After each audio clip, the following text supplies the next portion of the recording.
श्रीमद् भागवत और वेदांतसार प्रथम खंड तृतीय विचार विसर्ग द्वारा परमात्मा का निरूपण के अंतर्गत ध्रुव आख्यान के पिछले भाग का निरंतर उद्बोधन सुन रहे हैं आप। अब इंद्रिय तृप्ति के लिए ही आत्मा अनेक उपाधियों से अधिरोपित होता है। ध्यान दीजिए, इंद्रिय तृप्ति के लिए पिता बन जाता है, नौकर बन जाता है, राजा बन जाता है, घर का स्वामी बन जाता है, पति बन जाता है। यही अहंकारात्मक उपाधि व जीवात्मा ग्रहण करता है। और जब परमात्मा की प्रीति प्रबल हो जाती तो ये उपाधियां नहीं रह जाती। फिर काहे उपाधि? तादात्म्यता हो गई भगवान से, जीवभाव खत्म हो गया। आत्मा अपने को विशुद्ध परमात्मा का जानकर उससे एक हो जाता है। उदाहरण के लिए संसार में जब तक जल है, दर्पण है, तभी ना निमित्तों के कारण बिंब प्रतिबिंब भेद दिखलाई पड़ता है। भेद क्यों दिखाई पड़ता है? इन निमित्तों के कारण से। यदि निमित्त ना हो बीच में तो प्रतिबिंब की सत्ता का सवाल ही नहीं पैदा होगा, तो वही तुम होगे। तो जब तक अंतःकरण रूप उपाधि है तभी तक आत्मा, विषय और परमात्मा में सब भेद मालूम पड़ते हैं। जब अंतःकरण रूप उपाधि है, ये जब अंतःकरण है तभी सब भेद मालूम पड़ता है। अब उपाधि जब उपाधि ही नहीं है तो भेद कहां से होगा? निमित्त से निवृत्ति हो गई तो परछाई कहां दिखेगी? जल में काई जम गई, लहर आ गई तो बिंब का प्रतिबिंब विकृत हो जाता है। दर्पण में भाप आदि मल जम जाने पर ही बिंब का यही रूप प्राप्त होता है। उसी प्रकार अंतःकरण उपाधि के अहंकार के रहते आत्मानम इंद्रियार्थम च परम यदुभयोरपि, जीव अपने को शुद्ध बुद्ध मुक्त आत्मा नहीं जान पाता। अंतःकरण में उपाधि के अहंकार के रहते जीव भाव नष्ट होना बहुत जरूरी है। अपरिच्छिन्न प्रत्येक आत्मा नहीं अनुभूत कर पाता, प्रभु और परमात्मा से एक तक अनुभव नहीं कर पाता। और जब तक ऐसा नहीं हो पाता, सुख और दुर्गति के दुश्चर्य को अनेक योनि में भोगता रहता है। सनत कुमारों ने महाराज को समझाया कि राजन, विषयों का चिंतन इंद्रियों को फंसाता है। अर्थी अभिध्यानम अपि, तो फिर क्या? इंद्रियासक्त मन बुद्धि की विचार शक्ति कुंठित कर देता है और हर लेता है। विचार शक्ति को इंद्रियासक्त मन ऐसे हरता है जैसे जलाशय के किनारे उगे हुए काई कुछ अपनी जड़ों से जल को खींचते रहते। इससे मनुष्य अपनी पूर्व स्थिति को, पूर्वापर स्थिति को, अपने शुद्ध स्वरूप को याद नहीं रख पाता है।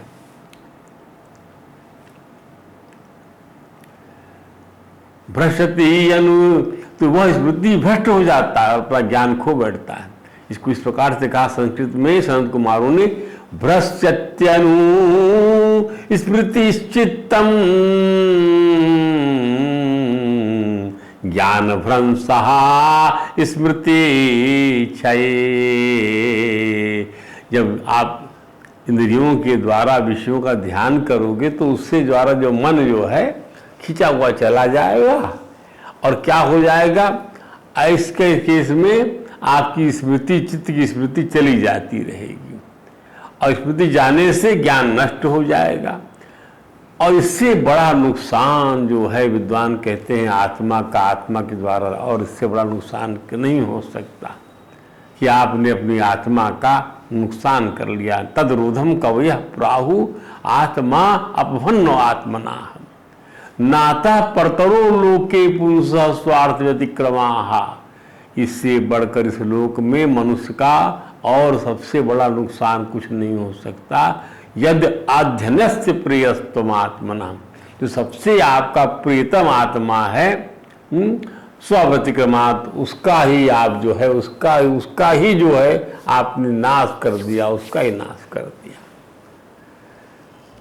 जिसके कारण सब पदार्थों, प्राणियों, प्रियजनों का बोध होता है। उस आत्मा का अपने द्वारा नाश होने से स्वार्थ हानि होती है। अपना कल्याण पराभूतता, ऐसी हानि से बढ़कर लोक में जीव की और कोई दूसरी हानि या इससे बढ़कर कोई नुकसान नहीं देखा गया है। परमहंस संत कुमारों ने महाराज पृथु को स्पष्ट किया कि राजन, चारों पुरुषार्थों में मोक्ष ही श्रेष्ठ माना गया है, क्योंकि उस पर काल का प्रभाव नहीं पड़ता। अन्य 3 पुरुषार्थों पर अर्थात धर्म अर्थ और काम कालांतर में चलायमान है, बदलने वाले हैं, रहने वाले और नहीं रहने वाले हैं, नष्ट होने वाले हैं। काल के प्रभाव में ही इनकी प्राप्ति जीव को कालजयी नहीं बना सकती, जबकि मोक्ष प्राप्ति कालजयी होने का पर्याय है। प्रकृति में गुण क्षोभ होने के परिणाम स्वरूप होने वाले उत्तम और अधम भावों से कोई कुशल रह सके, ना परे परे और ये भावा गुण व्यतिक्रमा जनु तेषां ना विद्यते क्षेमम् ईश ध्वंसित आशिषाम। क्या कहा?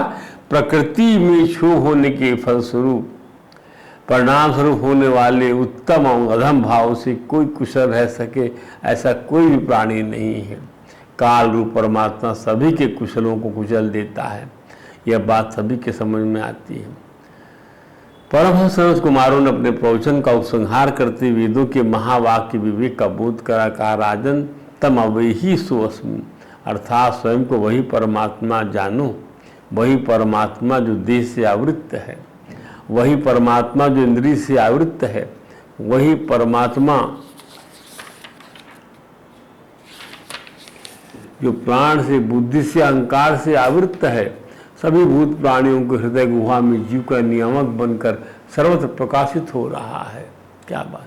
तत्त्वं नरेंद्र जगतां तत्सुतां च देहेन्द्रियासु दिशन् आत्मभियावृतानां तं चेयं क्षेत्रवित्त तपया प्रत्यक विश्वं हृदय विश्व का भी चकास्ति प्रत्यक भगवन् तमवेहि सोहमस्मि। प्रभुपाद जी महाराज के शब्दों में श्री भगवान आत्मा तथा परमात्मा दोनों ही रूपों में एक साथ इस शरीर में आसीन है, जो स्थूल तथा सूक्ष्म तत्वों से आवृत्त है। इसे समझ लेना ही आध्यात्मिक संस्कृति है। आध्यात्मिक संस्कृति में प्रगति करने की 2 विधियां हैं। एक तो निर्विशेषवादियों की विधि है और दूसरी भक्ति है। निर्विशेषवादी इस निष्कर्ष पर पहुंचता है कि वह तथा परमात्मा एक है, किंतु भक्त अथवा सगुणवादी परम सत्य का साक्षात्कार यह समझकर करता है कि प्रभु परम नियंता है, स्वामी है, हम जीवात्मा उसके अधीन हैं और हमारा धर्म है कि हम उसकी सेवा करें। वैदिक आदेश भी यही है, तत्त्वमसि, तुम वही हो तथा सोहम, मैं वही हूँ। इन मंत्रों की निर्विशेषवादियों की व्याख्या के अनुसार परमेश्वर या परम सत्य तथा जीवात्मा एक है, परंतु भक्तों के मत से ये मंत्र इस पर बल देते हैं कि परमेश्वर और हम सभी समान गुण वाले हैं, पर उस सामर्थ्य में समानता नहीं। तत्त्वमसि अयम आत्मा ब्रह्म जैसे महावाक्यों के अनुसार परमेश्वर तथा जीवात्मा दोनों ही आत्मा है। इनको समझना ही आज साक्षात्कार है। यह मनुष्य देह आध्यात्मिक ज्ञान के अनुशीलन द्वारा परमेश्वर तथा अपने आप को जानने के लिए है। मनुष्य को चाहिए केवल आर्थिक उन्नति और इंद्रिय तृप्ति से ही अमूल्य जीवन को नष्ट न करें। परमहंस संत कुमारों ने परमात्मा और जीवात्मा की एकता को मुख्य समानाधिकरण पद्धति से महाराज पृथु को समझाया। समानाधिकरण पद्धति क्या है? अध्यास के कारण तो परमात्मा आत्मा अन्य रूप में प्रतीत होता है। अध्यास के कारण इस अध्यास को वेद से को सीखने वाले बाद पद्धति समाप्त कर अनेक वस्तुओं से उस वस्तु की एकता का ऐक्य निरूपण करते हैं। देखिए, बाध पद्धति से समाप्त कर अनेक वस्तुओं से उस वस्तु की एकता का ऐक्य निरूपण करते हैं।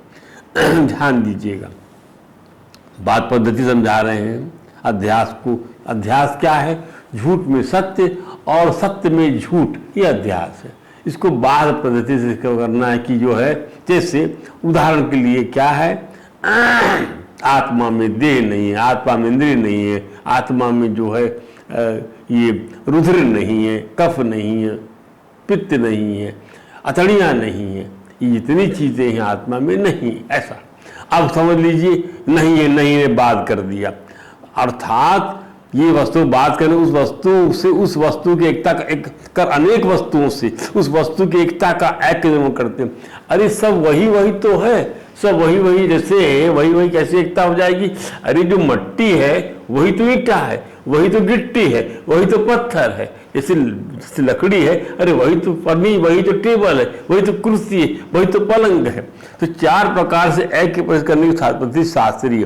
पहली अध्यास पद्धति माने भ्रम काल में जब भ्रांति होती, दो पदार्थों को अविद्या कारण एक बोला जाए, भ्रम हो रहा है, दो पदार्थ हैं, चांदी इदम रजतम, यह चांदी है। यह शब्द किसके लिए है? यह शब्द आ रहा है सीपी के लिए। तो वही सीपी चांदी के रूप में भ्रम से दिख रही है। अब ये सीपी ले लिया हमने, ये देखिए, तो इदम रजतम सीपी के लिए यह शब्द आया है। वही सीपी चांदी के रूप में भ्रम से दिख रही है, भ्रम से हमको लग रहा है कि सीपी चांदी है। इस भ्रम की निवृत्ति के लिए बात पद्धति है पहली चीज, कि चांदी नहीं है, नहीं है, भ्रम है, आपको उसका टेस्ट करेंगे समझ में आ जाए। दूसरी बात पद्धति में अध्यास कारण जब एक ही वस्तु अन्य रूप में प्रतीत होती है, एक वस्तु, तो बाद पद्धति के द्वारा एक निरूपण करके भ्रम का यह अध्यास, जैसे यह चांदी है, यह अध्यात्म ऐक्य है, किंतु यह कहा जाए कि यह चांदी सीपी है, यह चांदी है, यह चांदी है, ये एक हो गया। इसमें क्या हुआ? यह चांदी है, यह चांदी के लिए कहा जा रहा है, और वहां पे सीपी के लिए कहा जा रहा है, यह चांदी है, यह सीपी के लिए कहा जा रहा है, वो हो गया। ये चांदी ही है, ये आध्यात्मिक एक है, ये चांदी, उस चांदी कहा जा रहा है, किंतु यह कहा जाए कि यह चांदी सीपी है, यह चांदी, तो यह चांदी को सीपी बताकर जो एक बताया गया है उसमें चांदी बाधित है। यहाँ चांदी को सीपी बताकर जो एक बताया गया है उसमें चांदी बाधित है, चांदी बाधित हो रही है और सीपी अबाधित हो रही है। ये चांदी सीपी है, अरे चांदी चांदी है, पर उस सीपी में उसको आप बाधित कर रहे हो। अब दूसरा उदाहरण लेते हैं, अयम सर्पः, यह अध्यास है, और अयम सर्पो रज्जु, इसमें सर्पा पद का बाद हो गया और रज्जु पद का अबाधित अर्थ ग्रहण किया जाता है। तो सर्पा रज्जु दोनों पदों का एक ही विभक्ति में प्रसंग है, अयम सर्पो रज्जु, इसमें सर्पा पद का बाद हो गया, सर्पवाद हो गया, रज्जु है, अयम सर्पो रज्जु, ये सर्प है, ये जो सर्प है, ये सर्प जो है रस्सी है, सर्पबाधित हो गया, जैसे वहां चांदी बाधित हो गई, एक ही विभक्ति से। अतः इस ऐक्य शैली को बाद समानाधिकारण्य कहते हैं। शास्त्र में जहां भी ब्रह्म जगत की एकता या भेद प्रदर्शित किया जाता है वहां यही बाद समानाधिकरण की ऐक्य शैली से अर्थ ग्रहण किया जाता है। सर्वम खलविदम ब्रह्म, ये सब ब्रह्म ही है। इसमें सर्व या सबका जो अर्थ है, नामों की समष्टि है, वह बाधित है, मिथ्या है, और ब्रह्म अबाधित है। सर्वम खलविदम ब्रह्म, ये क्या है? इसमें ब्रह्म अबाधित है और सब सर्व और जितनी चीजें हैं रूपों की समष्टि वो बाधित है। रूप ब्रह्म में यह सर्व रूप जगत उसी तरह दिख रहा है जैसे रज्जू में सर्प अथवा सीपी में चांदी। ब्रह्म में यह सर्व रूप जगत उसी तरह दिख रहा है जैसे रज्जू में सर्प दिख रहा है, सीपी में चांदी दिख रही है। ध्यान दीजिए, सीपी सीपी है और रज्जू रज्जू है, यह अध्यास है। सर्वम खलविदम जो है वह ब्रह्म में अध्यास है। ध्यान दीजिए, जगत अध्यास है, सब कुछ अध्यास है, मालूम पड़ रहा पर ब्रह्म ही ब्रह्म की सिवा कुछ नहीं है। तो यह बाद समानाधिकरण शैली है। अब तीसरी विशेषण विशेष समानाधिकरण पद्धति है। ज़्यादा जानने की जरूरत नहीं है, ये वेद का जब अध्ययन करने वाले लोगों के लिए थोड़ा सा उसका प्राथमिक ज्ञान कराने के लिए एक बताया जाता है। तो थोड़ा बहुत ज्ञान जितना आवश्यक होता है उतना ग्रहण करने के लिए इसको पढ़ना चाहिए। विशेष समाज कारण पद्धति है जिसमें गुण के कारण विशेष्य और विशेषण की एकता बताई जाती है। गुण के कारण विशेषण क्या है? जैसे नील कमल, नील कमल, तो विशेषण क्या है? नील, नीला कमल। और कमल क्या विशेष विशेषता बताई जा रही है।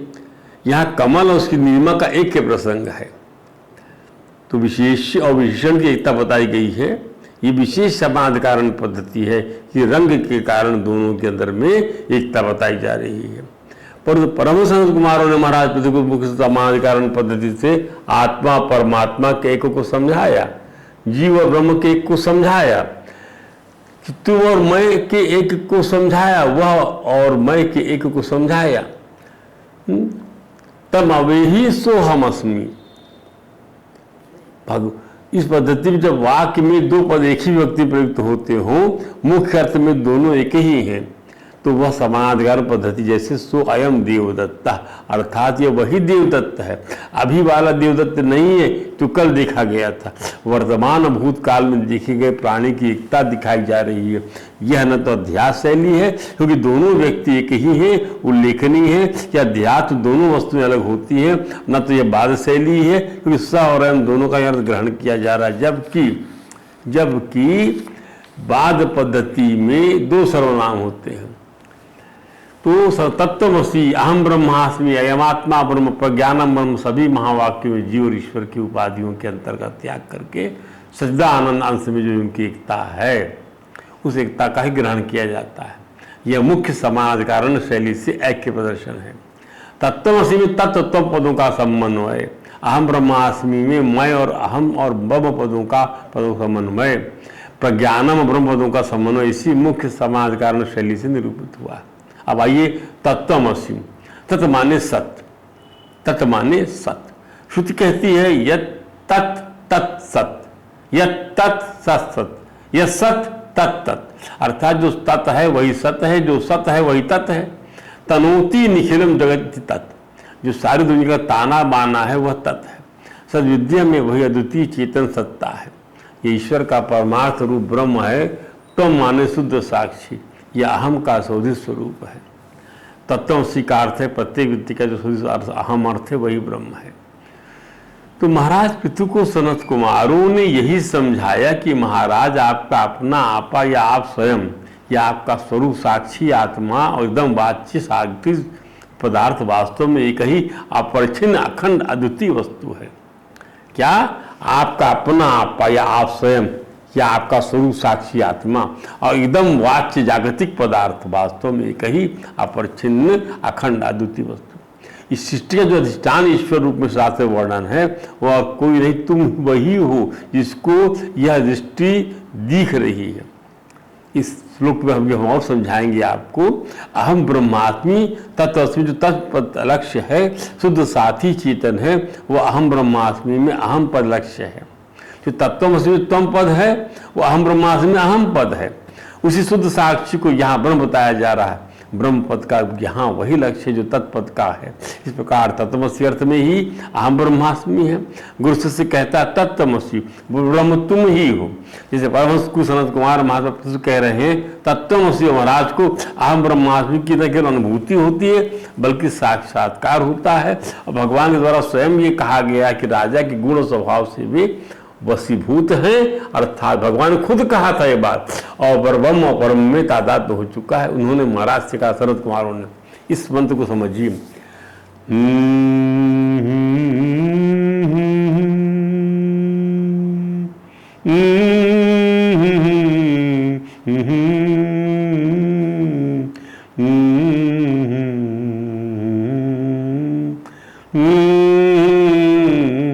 तत्त्वं तत्त्वं तत्त्वं नरेन्द्र जगताम अथ तत्सां च देहेन्द्रियासु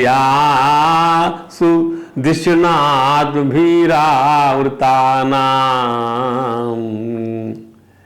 तत्त्वं नरेन्द्र जगताम तत्सां च। हे राजन, तुम जो हो चर वस्तुओं में और जो अचर वस्तुओं में जो देह से घिरा हुआ जो है, इंद्रियों से घिरा हुआ जो है, प्राणों से घिरा हुआ है, जो बुद्धि से घिरा हुआ, अहंकार से जो घिरा हुआ है, जो यह क्षेत्र वित्त तपतया हृदय विश्वगावी, यह क्षेत्र वित्त तपतया हृदय विश्वगाही प्रत्यक्ष कास्ति भगवान तमवेही सो अस्मि। राजन, जिस परमात्मा को आप ये समझ रहे हैं, ये जो देह से आप घिरे हुए हैं, इंद्रिय से आप घिरे हुए हैं, आप प्राण से घिरे हुए, प्राण से जो घिरे हुई मूर्ति जो आप देख रहे हैं अपने स्वयं की जो है, और इसका जो क्षेत्रवित्त तपतया हृदय, इसका जो क्षेत्रवित्त है, इसी को जानने वाला जो है हृदय विश्वगावी, वो प्रत्यक्ष वही चमचमा रहा है, जगमगा रहा है भगवान। वो भगवान जो तम अभी ही, उस भगवान को तुम जानो कि वह तुम ही हो। इसमें समाधिकरण आ गया। ये जो है वेद की भाषा में निर्विशेषवादियों के द्वारा कहीं कोई अंतर नहीं है। और सगुण साकार में क्या हो जाता है कि प्रभु, मैं आपकी सामर्थ्य मुझ में नहीं है। ठीक है, आप जिस प्रकार से आप बने हुए हैं दिव्य पदार्थों से, मैं भी बना हूं दिव्य पदार्थों से, पर आपकी सामर्थ्य मेरी सामर्थ्य में फर्क है। फिर कहते हैं बसंत कुमार लोग, यस्मिन्निदं सदसदात्मतया विभाति, जिसमें यह सद असद रूप माया चमचमाती है, उसको राजन आप जो है अपने विवेक से उसको आप खत्म कर दीजिए, उस अध्यास को। सजीवा यही बुद्धि, सर्व बुद्धि से। जैसे ये रज्जू में सर्प का बोध हो रहा है तो समाप्त कर दीजिए कि सर्प कहीं नहीं है, रस्सी ही रस्सी है, ये भ्रांति दूर कर दीजिए। उस माया को माया सर्प है वो खत्म कर दीजिए अपने विवेक से। उसमें जो है केवल वही वही है, वही वही है। तब नित्य मुक्त परिशुद्ध विविध तत्व, उस नित्य मुक्त परिशुद्ध विविध तत्व को जो प्रत्युर कर्म कलिल प्रकृति, जिसमें कर्म का एक कलिल दलदल, उससे वो परे, प्रकृति रूप कर्म कलिल दलदल से परे, उसकी मैं शरण में हूं। ऐसा आप जो है अपने आप को समझ के उसकी शरणागत हो जाइए। ऐसा समझ के उसे तादात्म्य हो जाइए निर्विशेषवादियों की भाषा में, और भक्त की भाषा में शरणागत हो जाइए, प्रपद्ये। तो सनत कुमारों के अभिप्राय को समझने के लिए हमने अध्यास पद्धति, बात पद्धति, ब्रह्म और आत्मा की एकता के लिए ऐक्य पद्धति तथा महावाक्यों के प्रसंग को संक्षिप्त में आपके सामने रखा। इस प्रकार माला का ज्ञान हो जाने पर उसे सर्वबुद्धि नहीं होती, अध्यास का बोध हो जाता है, पर्दा बाधित हो जाता है और माला अबाधित हो जाती है। उसी प्रकार विवेक हो जाने पर अर्थात एक का बोध होते ही जगत रूपी यह प्रपंच जो परमात्मा रूपी अधिष्ठान में अध्यस्त है का बाध हो जाता है और परमात्मा अबाधित रहता है। तभी कोई कह पाता है वह स्वयं कार्य कारण रूप जगत से ही परे नहीं, कर्म फल प्रकृति से भी परे, उस नित्य मुक्त निर्मल और ज्ञान स्वरूप परमात्मा से एक का अनुभव कर रहा है। तो इसलिए उसका उपसंहार करते हुए कहा कि राजन, सीधा गणित ये है कि किस पाद पंकज पलाश विलास भक्तया, जिस भगवान के चरण कमलों की भक्ति के द्वारा कर्माशय ग्रंथि कट जाती है, जो कि किसी प्रकार से भी रिक्त मत यतिव अपनी रुद्ध सोतो गुणा, जो